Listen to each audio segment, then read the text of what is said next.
ലാലേട്ടൻ്റെ ഇറങ്ങിപ്പോക്ക് പ്രൊമോയ്ക്ക് ശേഷം പുതിയൊരു പ്രൊമോ ഏഷ്യാനെറ്റ് പുറത്തു വിട്ടിരിക്കുന്നത് ഒരു സന്തോഷകരമായ പ്രൊമോ തന്നെ. 50ാം എപ്പിസോഡാണ് ഇന്ന്. അതുമായിട്ട് ബന്ധപ്പെട്ട് ഇപ്പം പുറത്താകാൻ നോമിനേഷന് വന്ന മത്സരാർത്ഥികളോടാണ് ലാലേട്ടൻ ചോദിക്കുന്നത്, നിങ്ങളൊന്ന് സ്വയം വിലയിരുത്തുക. അപ്പം അവർക്ക് പറ്റിയ തെറ്റുകളുമൊക്കെ സ്വയം വിലയിരുത്താനാണ് അവർ പറയുന്നത്. അപ്പം നമ്മുടെ ഷാനവാഫ് പറയുന്നുണ്ട്, നെവിനോട് ചെയ്തത് ഒഴിവാക്കേണ്ടതായിരുന്നു, അതിന് ഞാൻ ഖേദം പ്രകടിപ്പിക്കുന്നു എന്ന് നെവിൻ്റെ മുഖത്ത് നോക്കി പറയുന്നുണ്ട്. എൻ്റെ സുഹൃത്തെന്ന് പറഞ്ഞ് സംബോധന ചെയ്താണ് പറയുന്നത്. അത് നല്ല കാര്യം. നെവിനും അതുപോലെ തന്നെ പറയുന്നത് ഷാനവാസ് ഇക്ക എന്ന് പറഞ്ഞ് സംബോധന ചെയ്താണ് പറയുന്നത്. അത് ഒഴിവാക്കാൻ പറ്റേണ്ടതായിരുന്നു എന്ന് നെവിനും പറയുന്നുണ്ട്. അങ്ങനെ ആ പ്രശ്നം കോംപ്രമൈസായി മാറി. അപ്പം നമ്മൾ എന്തൊക്കെയോ കരുതി അല്ലേ, ഇപ്രാവശ്യം ഭയങ്കര ലാലേട്ടൻ പൊടിവറക്കും, ഷാനവാസിനെ ഏറിക്കയറ്റും എന്നൊക്കെ പ്രതീക്ഷിച്ചു. അതൊന്നും സംഭവിച്ചില്ല. വളരെ സന്തോഷം.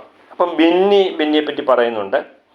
അതുപോലെ ശൈത്യ തൻ്റെ ലൈഫ് സ്റ്റോറി പറയുന്നതിനിടയ്ക്ക് ആരും ചിരിച്ചത്, അത് നമ്മളെല്ലാം വിമർശിച്ച ഒരു കാര്യമാണ്. ഏതായാലും ആര്യൻ അതിനെപ്പറ്റി ഒരിക്കലും അങ്ങനെ പാടില്ലായിരുന്നുവെന്ന് ആര്യൻ ഉൾക്കൊള്ളുന്നു. അതിപ്പോൾ എപ്പോഴും എന്നെ അലട്ടുന്നുണ്ട് എന്ന് ആര്യൻ പറയുന്നു. അത് തന്നെ വളരെ സന്തോഷകരമായ കാര്യം അല്ലേ. അങ്ങനെ ഇവരെല്ലാം സാബുമോനുണ്ട്. സാബുമോൻ്റെ അടുത്ത് ലാലേട്ടൻ ചോദിക്കുന്നു, ഇവിടെ ഉണ്ടായിരുന്നോ എന്ന് ചോദിക്കുന്നുണ്ട്. സാബുമോനെ കളിയാക്കി. ലാലേട്ടൻ വരുമ്പോൾ മാത്രമേ ഉള്ളൂ നമുക്ക് തോന്നുന്നത് സാബുമോൻ ഇവിടെയൊക്കെ ഉണ്ടായിരുന്നു എന്ന് അല്ലേ. അങ്ങനെ ഒരു കഥാപാത്രമാണ്, രസകരമാണ് സാബുമോൻ. ലാലേട്ടൻ കളിയാക്കുന്നുണ്ട്. അങ്ങനെ ഈ പ്രൊമോ അവസാനിക്കുന്നു. വളരെ രസകരമായ പ്രൊമോ ആണ്. ബാക്കി പ്രൊമോയ്ക്കും എപ്പിസോഡിനും വേണ്ടി നമുക്ക് കാത്തിരിക്കാം. മറ്റൊരു വീഡിയോയുമായിട്ട് വീണ്ടും ഞാൻ എത്താം. Okay, by.